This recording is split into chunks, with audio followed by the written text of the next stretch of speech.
when you don't know how you're going to pay a mortgage, or you don't know how you're going to buy food, or not going to do, you figure out if you're truly about this entrepreneurial thing. And you truly find out if you got what it takes. And or because once you have that experience, nothing can impact you.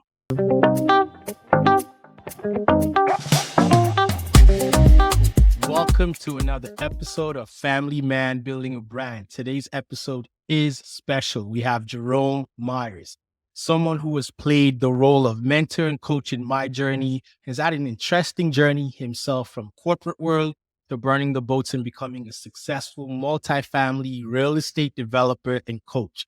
Jerome coined the phrase, "Your dreams should be real." And today we're going to deep dive into the essence of that to get to know and understand him and his brand. Welcome, Jerome. It's a pleasure to have you on. And this one has been a long time coming, man. Ralph, that's cool. Man, we're in the building. Hey, guys, before we even dive into this thing, I need you to do a favor. They are new. We need that rating and that review. We need that like. We need that share. We need to get this conversation normalized. People in our community don't have this conversation. And if you don't tell anybody about it, then you're going to be depriving people of a great opportunity to grow and become better men, leaders, servants to the community. So thank you for having me. But do us that video before we even jump into this thing, man. Let's appreciate it, man. That's major good words coming from you, Jerome. Appreciate it. So now, tell the people a little bit about yourself. I gave a little high-level intro, but tell the people who you are so they can get to know a little bit more about you.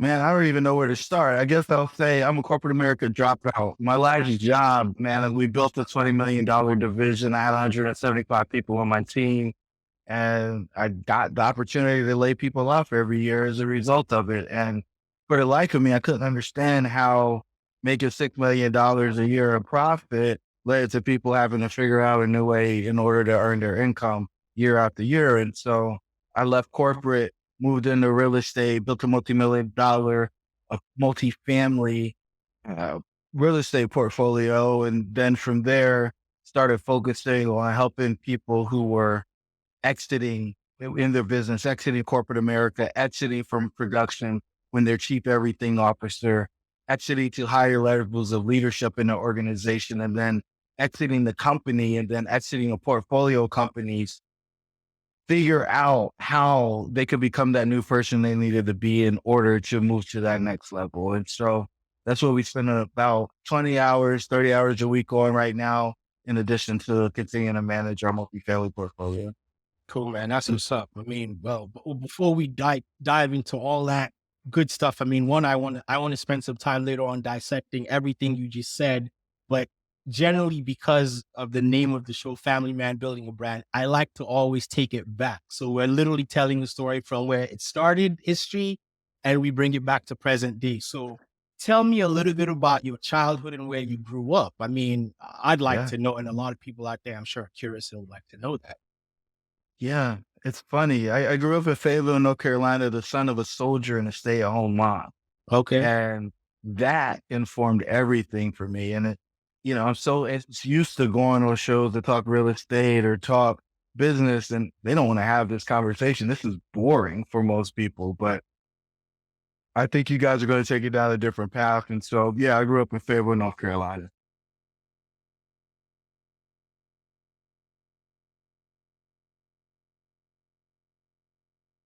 Yeah, I don't even know if it's a favorite one, but it's probably one of the most memorable ones. So on Thursdays, my man Lonnie would always come down the street. He was our trash man. And so we were the third house on the right in the cul-de-sac. And he's hanging off the back of the trash truck, one arm always, never two hands on the trash truck, always one. He jumps off and he does the first two houses, and then he gets to my house. He sees me out in the front yard with my mom. I'm like, whoa. He's about to do it. So he walks to the trash can, first the lid off, it spins around like a quarter, falls flat. He does a little pirouette, dumps the trash in the trash can, and then spins the trash can back to the corner like a Frisbee. It never fell over. Never. It never fell over, right? And so then he's getting ready to do the magical moment. He's going to pull the lever, right? And I'm going crazy because all I want to do is see the trash get crushed.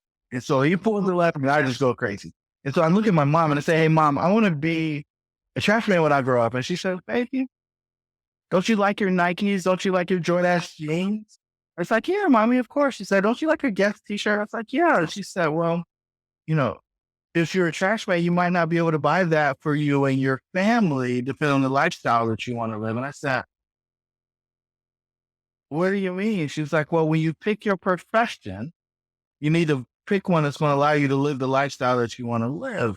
And so for me, all of my innocence was being sucked out in that conversation because it's like, wait, so I can't just go do what I want to do? I can't just go be happy? And she was like, okay, well, maybe you can own a trash company. And I was like, yeah, but daddy, sometimes he doesn't come home until it's after dark and we can't play. And Lonnie can play all the time. Like he's always there when his parents get out or his kids get out of school. And she's like, yeah, I understand that, baby, but I don't have to go to work as a result of what your dad does. You get to do this. You get to do the other activities that you get to do as a result of him working where he works. And I'm like, okay. And so, I just kind of let the dream go because I can't be a garbage man, I can't be a trash man based on what my mom just told me.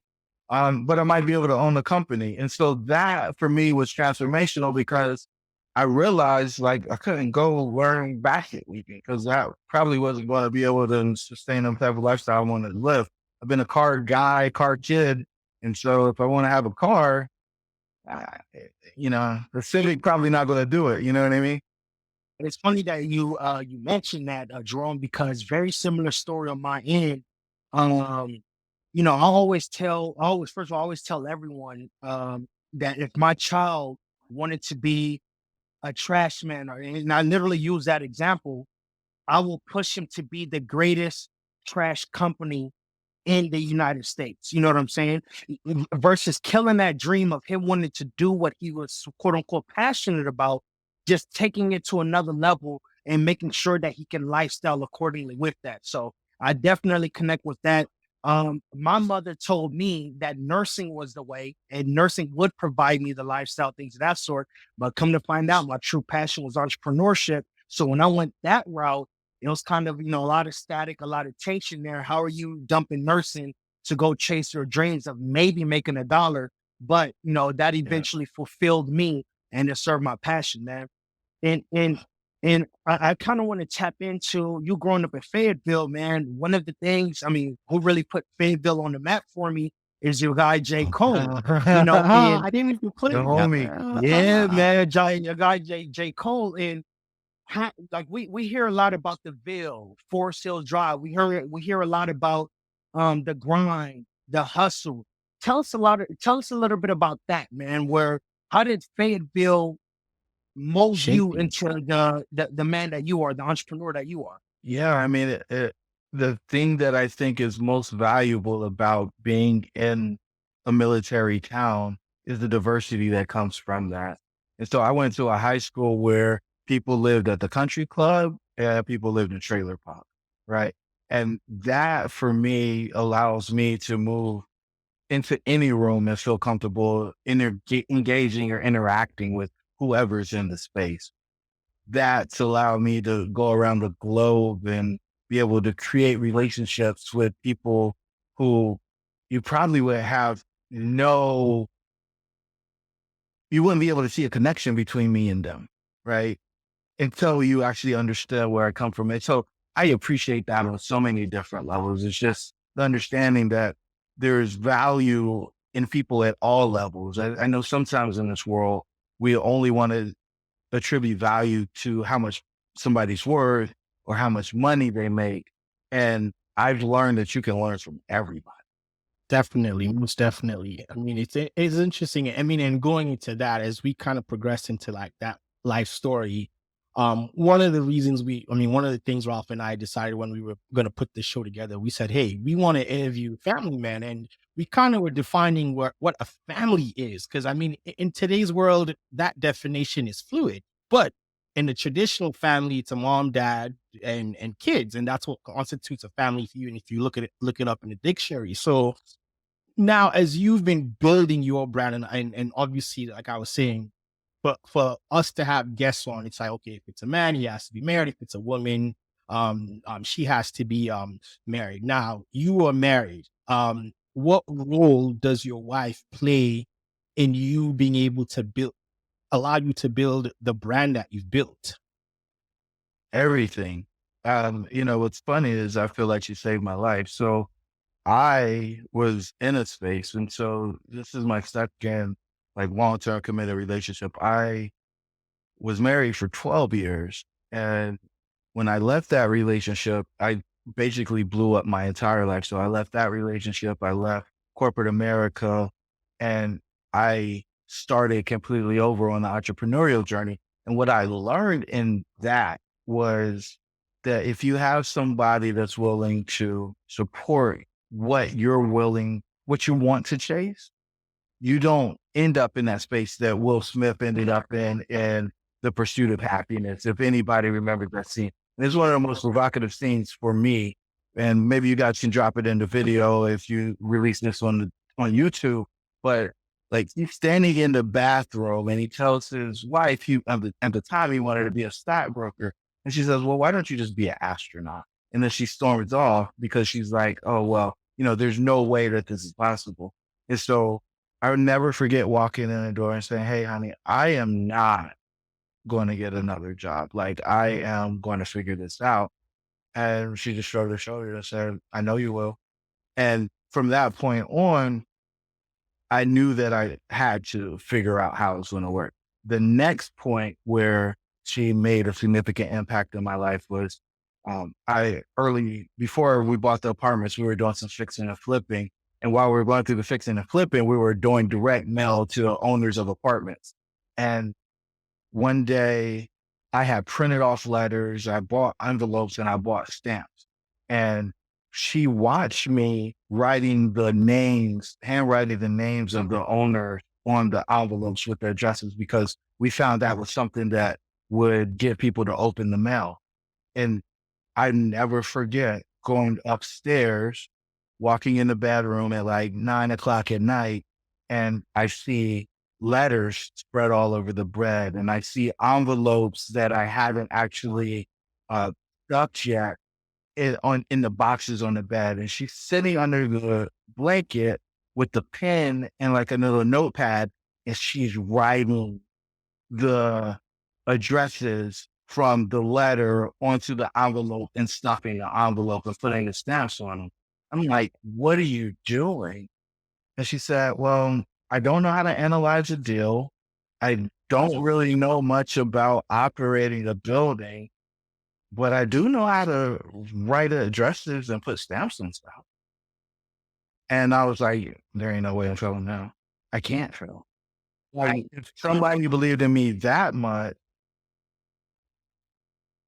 how can I fail? How can I let them down? I felt like she believed in me more than I believed in myself, because it's kind of crazy, right? I'm gonna send an old school letter, like I'm gonna send a snail mail letter to somebody, and they're gonna call me and tell me that they want to sell me their apartment. Like, it just sounds like the most insane thing.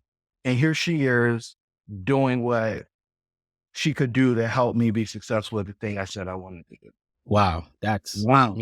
that's amazing. It's crazy Yeah, because man. I mean, just real quick to add into what you just said, um, my last corporate job, I remember obviously getting fired from that job, and calling my wife to tell her like, "Hey," and it was in the middle of the day, so it was like midday when I called her, and eventually when I got home and later on, she told me she could hear the relief in my voice rather than Wow. obviously the disappointment. And since that day, I told her I was never going back to corporate America, and she's like, "Whatever you need, let's get it done." So every so often now, when I have these moments where I say I'm gonna go find a job, she tells me that, "No, you're not. We're going to figure this out. And whatever I need to do to support you, or whatever goals you've put, we're going to try to help you get there," versus you talking that I'm going to quit because Yeah. things get a little tough and that kind of stuff. So that's Yep, pretty cool, man. man. Well, Yeah. so Jerome, just kind of banking off, or well, wanting to get a little bit more um realistic operational context of as to how your wife plays a role.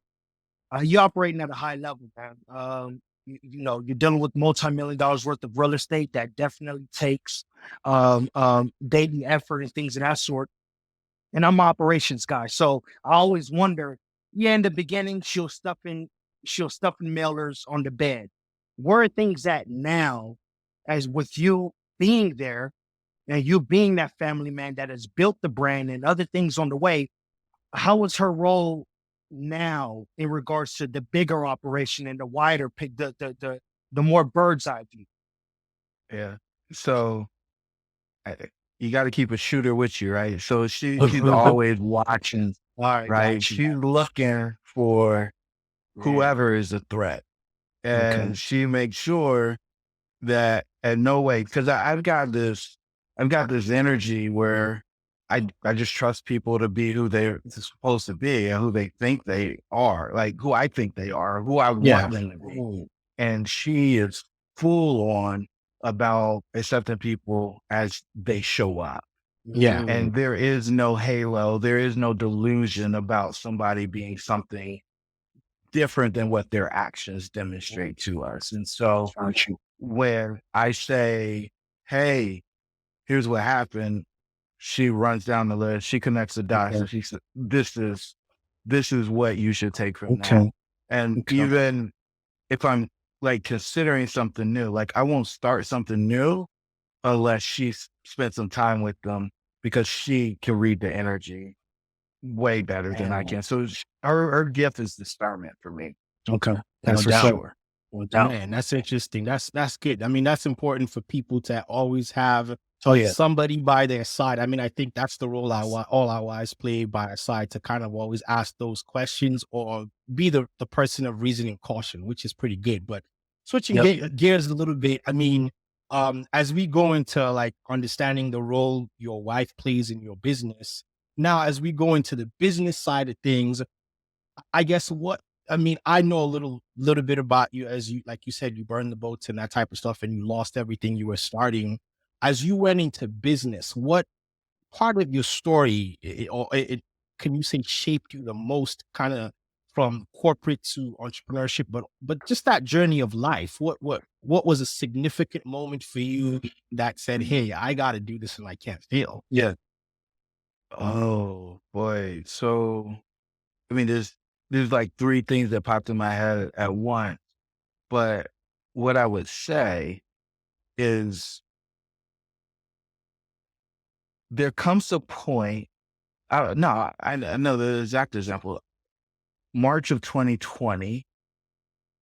Um, on March 18th of 2020, this whole COVID thing became real, right? Like I had a multifamily conference that I was having in person in Greensboro, where the governor went from 100 people to 50 people, to the week of it was 10. And then there was no gatherings within that same week. And I already paid for the venue. I'd already figured things out. And that part wasn't what was important, but that is kind of sequence of events what happened. What really happened was I'd already bought deals. We were in the process of looking at more deals. I had 3 deals under contract in the spring of that year of 2020. And everybody that I partnered with on deals said, we're not going to buy anything when people have masks on. And I said, uh-oh. So for the first 6 months of 2020, I didn't have any income, because all of my income was tied to doing deals. And the previous projects that we purchased were value add. And so we were putting money into them to make them more valuable. And I was like, I got to pivot again, right? Because if I'm totally relying on other people being interested in this investment thesis that I have, and we don't know how long this thing is going to last, what am I going to do? And I literally said, hey, COVID is only going to last 2 weeks. By April, things will be back to normal. I would have been almost right if I said 2 years. almost. And so that in that moment, I realized that I went to the bottom of the pool. And when I touched the bottom of the pool, it wasn't as scary as many of us think it will be. Like the worst thing people think about is, oh, what happens if I run out of money? So in that same month, I was like, I don't know how I'm gonna pay my mortgage next month if I don't figure out how to make something straight. And I was like, yeah. Now, mind you, like I had my shooter with me, like she does well. She could have done whatever needed to be done, right? But me, I believe that it's my responsibility to make sure that we have a place to live, we have food to eat, we have cars and jobs. Like those things are my responsibility. And so I wasn't about to say, hey, like you believed in me and it ain't working out. And so I had to figure that piece out. But when you don't know how you're gonna pay a mortgage, or you don't know how you're gonna buy food, or you're gonna not gonna do, you figure out if you're truly about this entrepreneurial thing.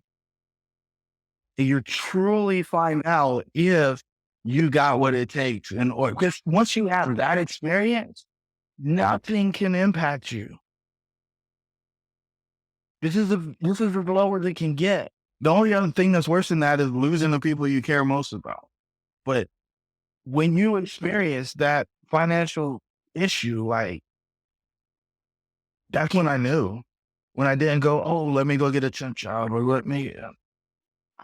No, that was the realest, man. Like for me, I've been through the Cecil and I have gone through losing it all. We've gone through that together.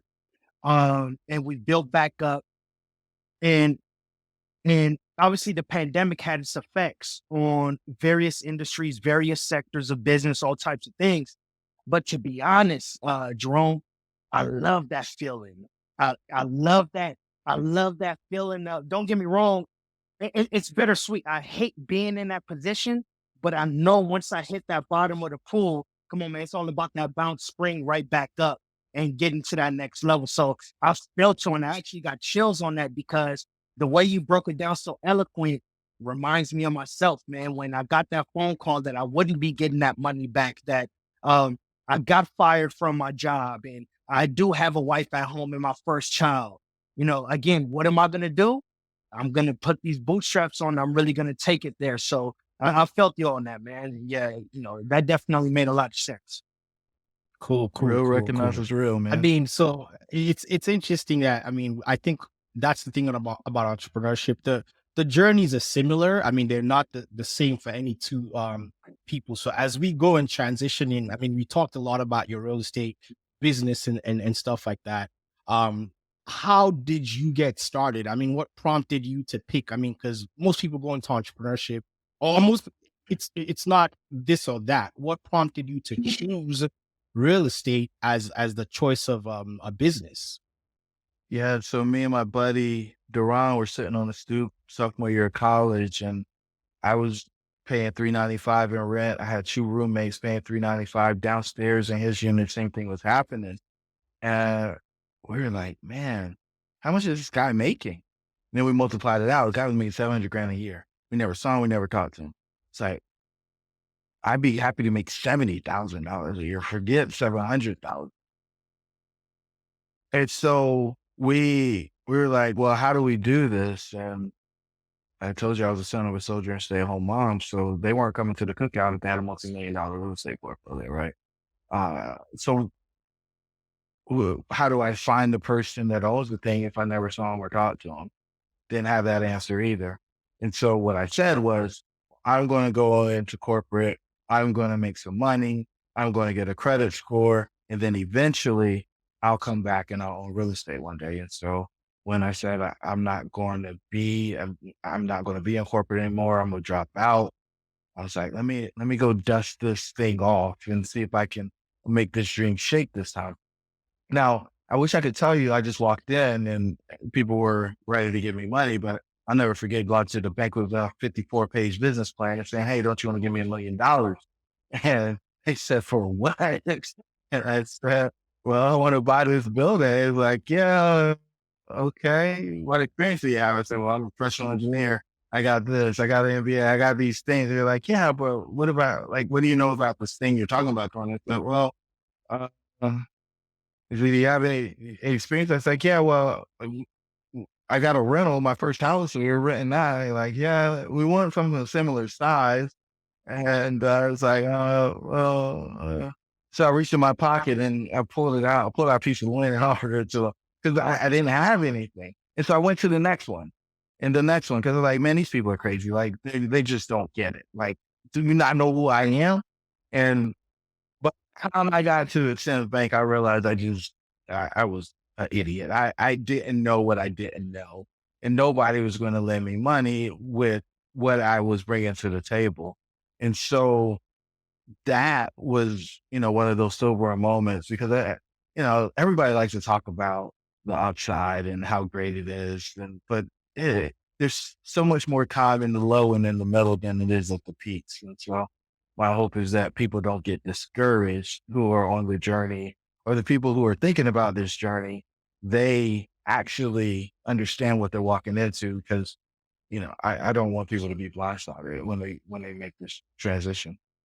Man, oof. That's, I mean, that's for everybody out there listening. You heard what Jerome said. It's a journey and it's a path. Like he didn't just fall into like becoming an entrepreneur. Cause I think social media glorifies that. Like he explained the journey of, okay, I have to go to corporate America. And I had an article I wrote like the 9-to-5 entrepreneur, like you use that to transition into what you need to. But even when he did all that, it still was never a guarantee for him to just say, hey, I have all this experience and money or whatever. Now, can you just let me in? Like you have to have like for like experience and things of that nature. And those things take time. You talked about your friends initially when you said Duran and stuff. Now, I guess what role have your friends and your network played in your real estate journey? Everything, right? It's really interesting to see folks who are second generation wealth builders, or wealth creators. I guess they're wealth builders more so than wealth creators. All of me and my friends were first generation wealth creators, right? Most of the time we're the first people to go to college, um, or even have these ideas of building a meaningful business, something, greater than seven figures. And so when I was getting ready to do the first deal, I was like, man, like, where's the money going to come from? Right. If you do $1 million deal, you need $250,000. Most people don't have that outside of their 401k. If they have it in their 401k, especially if you're a first generation wealth creator, is, the majority of us, we were in our 30s. And so I started asking a bunch of questions. And when I think about my deals, the majority of people that are in my deals, and when I say majority, I'm talking about over 80% of the people in my deals are people that I either went to high school with or went to college, right? The other people I might have met in corporate or something like that, but the vast majority of the people that are in deals with me, I've known 15, 20 years. And that for me is super important because I think when you're starting your new thing, you know that you're going to make mistakes because you haven't been doing it. And there's two schools of thoughts on this. One, you go do that with people who you don't really know. Well, the issue is when you make those mistakes, those people aren't very forgiving. They don't extend much grace and they do a lot to make sure that nobody else falls into that trap with you. The other side of that is you deal with people who you know, and they are betting on you because of what they know about you from the past. And that in and of itself, from my perspective, is the thing that gets you through the end because I don't care how smart you are. You can't figure it all out on your own. And if you're not smart enough to pay for somebody to go on that journey with you, like I wasn't, and you do it the most inefficient and ineffective way by trying to listen to podcasts and read books and pick up whatever you can at whatever meetup you go to, that journey is hard. And that school of hard knocks is tough. I mean, you get bumped around. And so between their grace and things that didn't go perfectly, they're willing to put their hard-earned dollars up. We've been able to build something that we think is pretty special. And with that said, I mean, they've been rewarded. Like I'll never forget the deal we accident last April. Like I literally went to everybody's house to put the check in their hand where we doubled the money that they invested with us to do the deal.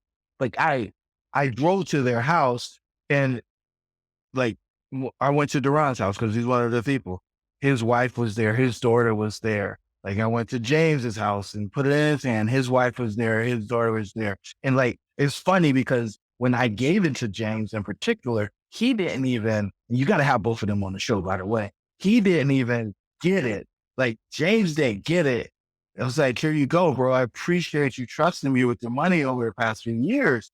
And he called me and he's like, you doubled my money. And I didn't have to do anything outside of have a few phone calls with you a year. You doubled my money. And I was like, yeah, and we're going to do more. Right. And so, but this is that's the happy ending. But the journey along the way was not happy. We made all kinds of mistakes and, it was not fun. It was a ton of work. And so, the network is everything though. And if you don't have the network, buy your enough friends, man. Join masterminds, join coaching programs, spend that money so that you can accelerate that process because we don't have a ton of time, even though a lot of us think we've got all the time in the world. Right. Now, so I mean, you said some key points there, man. And I know that practicing group economics is one thing that I definitely advocate for, especially getting started, and I'd like to hear your thoughts. Is group economics in the very beginning of your journey? Would you consider group economics more beneficial to you in the beginning of your journey versus now? Or is it now time to explore the traditional financing and talk to the banks and things of that sort? Will you always keep it kosher and keep it personalized with friends and family 15, 20 plus years and keeping it within them? Or would you still advocate for going outside financing and going outside of the family and friends? Yeah, I guess it's important for me to add this in. And so we did end up getting financing. We just needed additional partners in order to make sure that we met the requirements that the bank needed. With that said, because I believe in leverage, like real estate without leverage to me is silly. Like you got an asset where people will lend 75 to 80% and you're not going to take that. It just, to me, it doesn't make any sense. And if your deal can't perform with debt on it, then you probably don't have an actual deal. You just have a lead that you're buying for the sake of buying it. With that said, like I always want to do business with people I know because I need them to understand my morals. I need to understand their values. And the times that I've done business with people that I don't know, I've been disappointed. And when I say I've been disappointed, I'll never forget sitting in a meeting where somebody said, hey, we don't want those people living there. And you can decide whatever that meant for them. For me, we had people who were giving us money every month. Those people are our customers, right? It doesn't matter how they live. Like none of that matters. What matters is those people are our customers. And I don't ever want to spend time with somebody who feels like those people shouldn't be there, especially if they're giving us money. And so, yeah, the values, the morals, the principles, those time-tested relationships for me are valuable. Now, with that said, I think No New Friends is the stupidest song that was ever created, right? Because at the end of the day, you become a new person. At least you should. You should be becoming a new person. And the people who are in your circles who are not on that journey of growth are going to be left behind unless you decide to stay where you are, right? Everybody can't go if they don't grow. And so you're going to have to be able to move into new spaces with people who are on the same journey or further ahead of you on that journey. And I'll never forget, man. We were out Dubai last November for the F1 race, and I was standing there, and like I'm looking at the yachts, and I'm looking at the cars that I've never seen before. Like there was a McLaren Speed Intel in the parking lot, a Pagani. Like I, they had Rolls Royce Phantoms lined up like they were like car service. The G Wagons were like Jeep Wranglers in the US. I mean, it was just the most obscene display of wealth that I've ever experienced in my life. And literally, I'm standing there, I'm like, I'm so poor. Like I left feeling like I thought I was doing well, but I have no concept of what's actually possible in this world. And that for me just shows me how relative it is. Like you can feel like a big fish in a small pond if you want, but as soon as you jump into that new pond, you learn really quickly where you actually are. And you get to decide. You get to decide if you level up and play with the big boys, or you go back and pick on the kids in the little league. And my game is to play as big as we can play. Like coming out of high school, like I have people say, "Oh, you can't play D1, blah blah. You tore your ACL, you're done. Football's over." And then I played D1 for 4 years. Like I'm going to play the highest level I can always play at, and I encourage everybody to do that because you've been placed here for that. Like there's somebody who's counting on you to do this thing. Somebody's counting on you to do that thing. And if you play a small game, they're not going to actually see what's possible. And like, I think we owe that to them because somebody did it for you. You don't aspire to what you aspire to because you just made it up. You saw somebody doing it. Somebody exposed you to it. And they were playing their game. And so if we don't play ours, then are we actually moving the game forward? And I just think it's a resounding no. Man, that's some good knowledge and good game. And I mean to like what Raul said with group economics and moving into starting off with your friends, taking the ones you can take with you. And not everybody's gonna come with you. And that's something I always preach and I'm still obviously, I mean, that's why Ralph and I are business partners 13 years later, regardless of the mistakes, and we keep trying to level up. And as we move up, we take certain friends with us, and the ones that are not interested, we stay friends, but we pretty much can't do business. I mean, it doesn't hurt and stuff like that. Now, and that could create friction even in the friendship. So as we talk about that type of friction in the multifamily real estate space, I mean, this is a space that most people do not understand, because I think for most people, they understand, let me buy a house or let me fix and flip. I'm not going to say those things are easy to do, but they're more accessible. It's like buying a car. It's easier to buy a car than it is to buy, I mean, a house, a plane, exactly. But so relatively, it's easier to buy a house than it is to buy 6 units, because it's almost like a secret society when somebody says, I want to buy anything more than 2 units. I mean, anything more than a single family home. And you have a show, a podcast, actually, Multifamily Missteps, where you talk to other people and even yourself to give insights on the sexy side of investing. Now, I want you to touch on that, or what's your take on that? Because I think the internet and most of these other podcasts make it romanticize it, but there's an unsexy side to it. And I think it's important for people to understand that, not because we're trying to scare them away, but to give them context, not just in real estate, but in their entrepreneurial journey and how they can overcome that unsexiness to get to where they need to get to. Yeah. And so for me, I try to be consistent across every plane or space that I move into. The HGTV thought that things work out perfectly every time is just a joke. And so we created multifamily missteps and brought people who are actually operating businesses on in order to have a conversation about how not easy this is. Because it's when you're a master of your craft, you make things look effortless. But when you actually dig down and dig in on how the person's getting it done, you're probably going to be asking questions like, how did they do that? How is that possible? with who, with what resources. And we want people to get a real understanding of what they're getting themselves into so that they can make an educated decision. Because I hate for people to get into something like, oh no, that's not what I wanted. I'd rather you do that before you spend tens of thousands or hundreds of thousands of dollars, whether it's through due diligence that didn't work out the way you wanted it to, a deal that went bad, you name it, right? Like there's a ton of conversation about a portfolio of properties that I got foreclosed on. I think it was like $250 million of multifamily properties that got foreclosed on.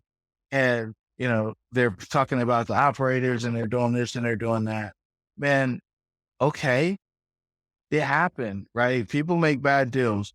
Maybe there was some malice there, maybe there wasn't. I don't know any of the details on it, but what I do know is if you operate a business, some stuff's going to come up. And a person who cannot admit, and this is one of the things Spencer Hill has taught me, if I talk to an operator and they haven't been punched in the face by the business that they're operating, I don't want anything to do with it because I don't know how they're going to respond when it happens. Because it's not a matter of if they play the game long enough, it's when, right? You're going to get hit. And if you don't have the cojones to stand back up after you get hit, then, everybody who invested in the deal is at rest. Right. That's gems right there, man. That was gems right there, man, for sure. That is, like Ralph said, that's a pretty good gem for most people looking to start their businesses, looking to start the entrepreneurial journey, looking to go into real estate. Bottom line, you have to make sure um, you're going to fall down. You got to pick yourself back up and you got to keep doing what you need to do. Now, with that said, I mean, I know I have been through like your journey, like I said, as with you trying to learn what it takes to get into real estate and a relationship as a mentor and a coach.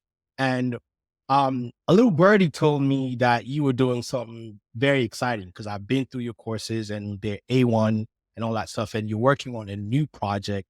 And Yeah. and it's funny because Ralph and I were talking about that project as we were reviewing to try to get on the show today, and we were like blown away by how that the matrix you designed, and I'll let you explain what all that stuff is. But to qualify people, which is essentially qualifying entrepreneurs to see if they fit the program, and which goes to everything you've been saying to make sure people are battle tested before they get into things. So tell us about this specific thing that you're working on, because I think people need to hear that. And if they are looking to dive into the deep end or even to just get into entrepreneurship and real estate, this might be something that they might be interested in. Yeah, man. So Exodus is coming up May 18th, 2023. It is a virtual event for high income earners who are looking to break the golden handcuffs. I just watch so many people continue to do things because they pay well and they have no interest in the work that they're doing. We believe that there's 4 things that lead to inspired work, and that's level 3 of our framework work. And so it's income, interest, influence, and impact. What we found is there's, again, I think there was a Gallup poll that said there's like 75% of people are not interested in the work that they're doing. Think about that. Only 15% of the people like what they're stimulated intellectually by the work that they're doing. And so what disservice are we doing to the world by people continuing to do that? Now, with that said, they're like, well, I get income. I might have some influence. I might have some impact. And so maybe this makes sense. And we're saying, hey, wait, there's probably something else you should be doing. And so we put together a half-day workshop where we're going to help people figure out how to make their first $10,000 before they put in their letter of resignation so that they can exit, right? And so exit means explore your target market, extract the messaging from them, and then you want to transact and do, and then turn in your letter of resignation. And so when they exit, we want them to have cash, because when I walked out, man, it was a hard landing. I walked out to no money. I had no clients. I had no real estate. it was just me walking out the door saying, I'm gonna make it.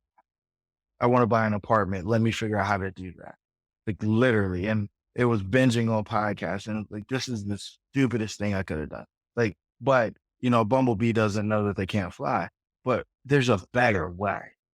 And so we're going to take people through our 4-step process. We're going to give them the 15-point checklist that does an exit readiness assessment. Because think about it, right? If you're getting ready to walk out and you got a significant other and you don't give them an opportunity to voice the thing that they're struggling with or the issues that they have with you walking out, and you walk out, what do you think is going to happen? Right? So how do we have those conversations? How do you come up with a mitigation plan for the issues that come up? My mom's first question when I told her I wasn't going back to get a job was, well, how are you going to get insurance? Right? Like, there's so many other things that we got to worry about as entrepreneurs, but that's always one of the first questions is how can you get insurance? So yeah, Exodus is the game. We're going to give people that framework so that they can come up with a plan to make their first 10K.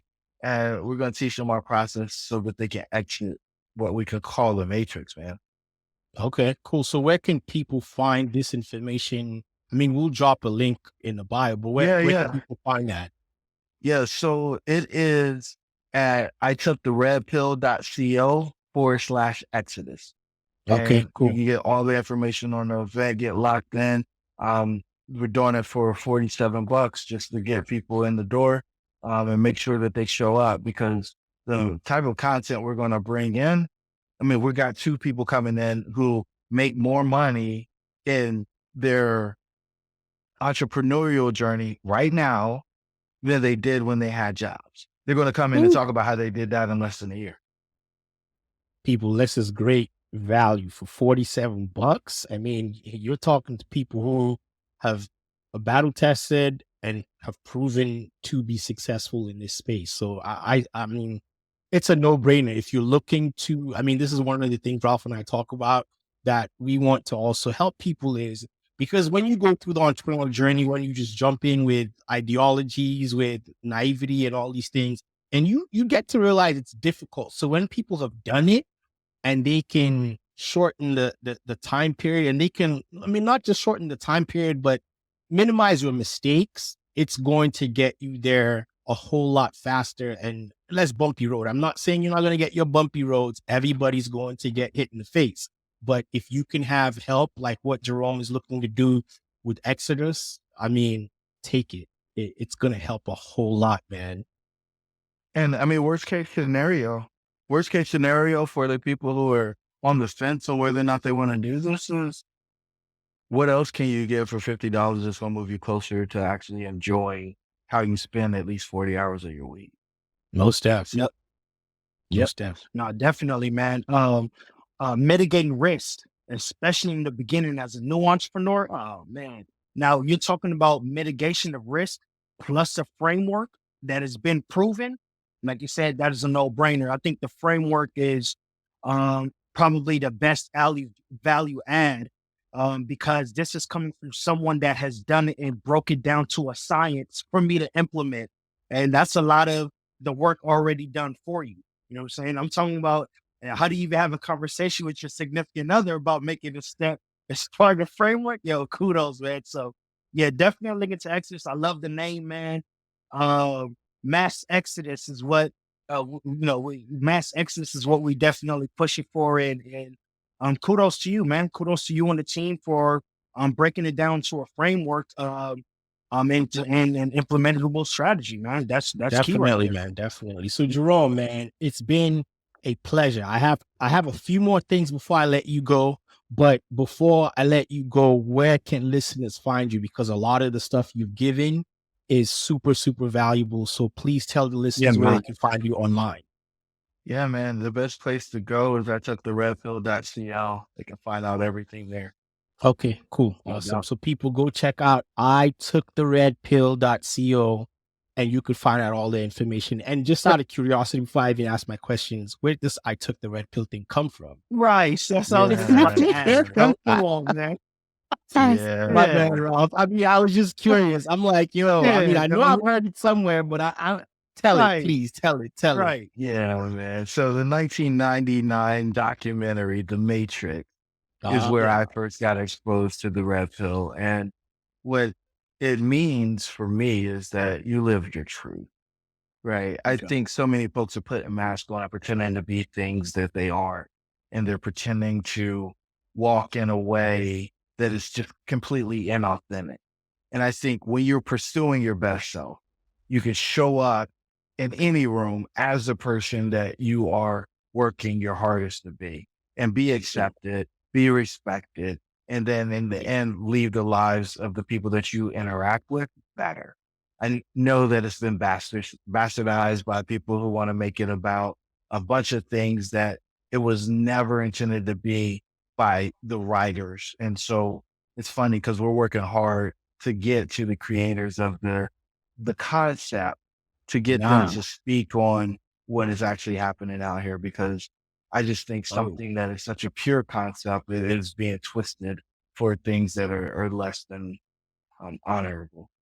Cool, Yeah, cool, man. cool, man. Cool. So Kudos. yeah, I Thank you for the mean, hey, context. it's thanks for the context because I mean, it's people might be thinking like, where is this coming from? I've heard it before. So, but before we go, we had 3 questions that we like to ask. I give Ralph the honors of actually asking those 3 questions, and hopefully, this is our value add for the show, man. So hopefully, the audience takes good information away from that one. Right, man. So first, Jerome, is what digital resource,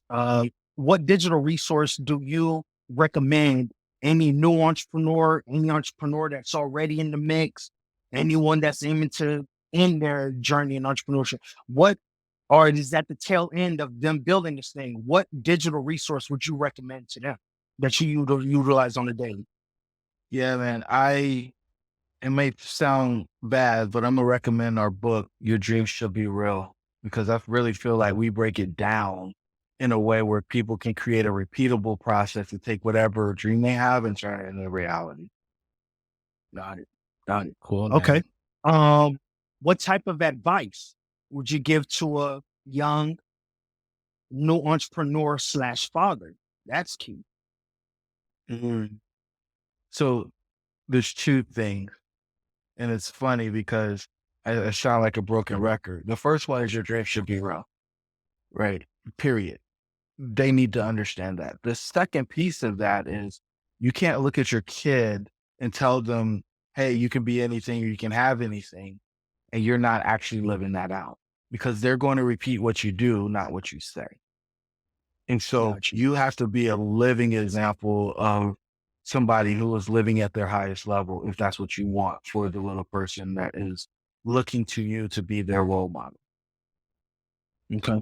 And strictly from an entrepreneur perspective, let's say that someone they're a mother, father, um, um, but they aren't in a family setting.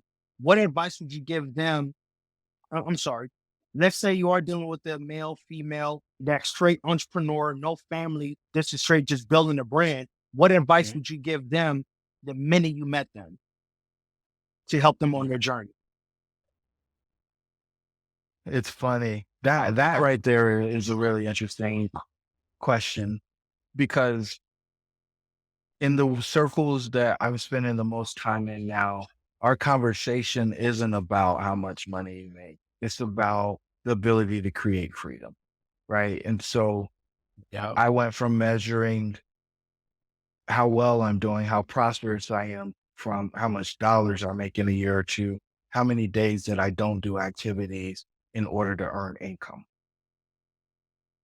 I Wow. believe that prosperity is locked into three things: time, talent, and treasure. And so many people give up the use of time or their time in order to create the treasure.